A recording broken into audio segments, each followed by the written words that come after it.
UP में नशीले codeine cough syrup को लेकर अब जांच तेज हो गई है। उत्तर प्रदेश में बीते दिनों कोडीन कफ सिरप में फरार चल रहे बर्खास्त सिपाही आलोक सिंह को एसटीएफ ने गिरफ्तार कर लिया था, जिसके बाद अब ईडी ने इसमें ECIR दर्ज करके कार्रवाई को तेज कर दिया है और इसे मनी लॉन्ड्रिंग एंगल से जांच करने की कार्रवाई में ईडी अब आगे बढ़ रही है। उत्तर प्रदेश में नशीले कफ सिरप मामले में अब ईडी ने जांच तेज कर दी है। अब पूरे मामले में मनी लॉन्ड्रिंग एंगल से जांच तेज की जा रही है। ईडी ने ECIR यानी इन्फोर्समेंट केस इंफॉर्मेशन रिपोर्ट दर्ज करने के बाद से एक्शन तेज कर दिया है। आखिर क्या है ये मामला और कैसे ये चर्चा में आया, इसे समझते हैं। दरअसल मध्य प्रदेश में कफ सिरप पीने से कुछ बच्चों की कुछ दिनों पहले मौत हुई थी, जिसमें जांच की गई तो मालूम चला कि इस सिरप का मास्टरमाइंड यूपी से है। जिसके बाद यूपी में छापेमारी शुरू हुई। यूपी में इस मामले में 3 गिरफ्तारी हो चुकी है। बता दें कि यूपी में जो कफ सिरप पकड़ा गया उसमें कोडीन की मात्रा अधिक पाई गई, इसलिए उसे कोडीन मिक्स कफ सिरप कहा गया, जो अक्सर नशे के लिए इस्तेमाल किया जाता था। इस दौरान कई बड़े बड़े नाम भी सामने आए, जिसमें आलोक सिंह, अमित सिंह टाटा और शुभम जायसवाल का नाम मुख्य रूप से इस मामले में सामने आया है। लेकिन इनकी तिगड़ी को इस सिंडिकेट का असली संचालक माना जा रहा है। वहीं इन तीनों की तमाम तस्वीरें और वीडियोस जौनपुर के पूर्व सांसद धनंजय सिंह के साथ सामने आई। इसके तुरंत ही कुछ घंटों बाद सपा मुखिया अखिलेश यादव ने एक प्रेस कॉन्फ्रेंस बुलाई और इसमें कई बड़े नामचीन और सत्ता की गोदी में बैठे हुए लोगों का इस मामले में संरक्षण बता दिया, जिसके बाद से सपा नेताओं ने इस मुद्दे पर सरकार को घेरना शुरू कर दिया है।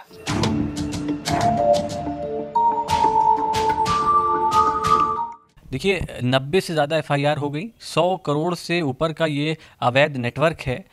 इसके बावजूद ईडी सोई रही।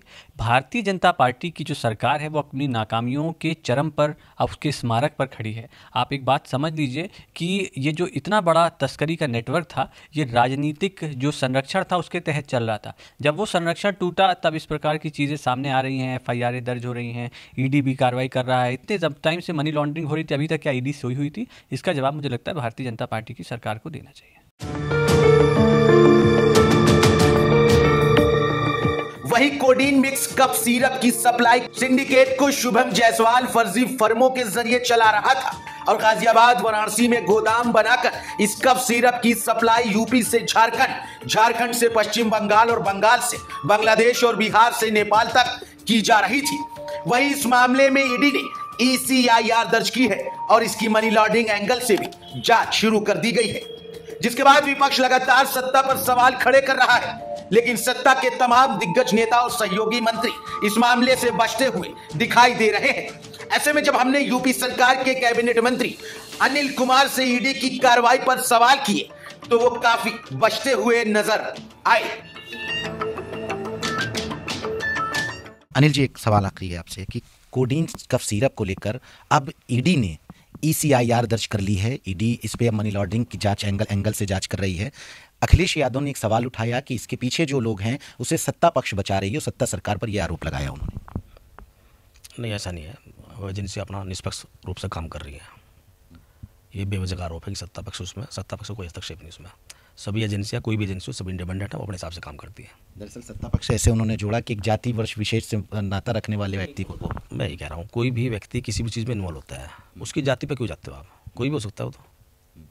हम जाति विशेष पे क्यों जा रहे हैं कि फला जाति क्या है उसकी जाति? गलत कोई भी हो सकता है ना,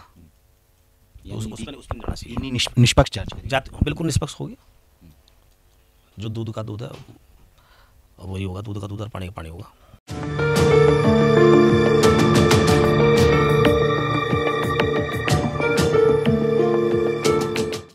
हालांकि अब देखना यह होगा कि ईडी के ECIR दर्ज करने के बाद क्या इसमें मनी लॉन्ड्रिंग एंगल आता है और इनके पीछे आखिर ये जो 100 करोड़ के तमाम मामले सामने आए हैं, तो इस नशीली कोडीन कफ सिरप में क्या मामला निकल के आता है और इसका संरक्षण किसको किसको जाता है कि कौन कौन लोग थे जो इस नशीले कोडीन कफ सिरप में उन लोगों को यानी रतन सिंह टाटा और मुख्य आरोपियों को संरक्षण दे रहे थे। ये जांच में आने वाले दिनों में तमाम बातें साफ हो जाएंगी।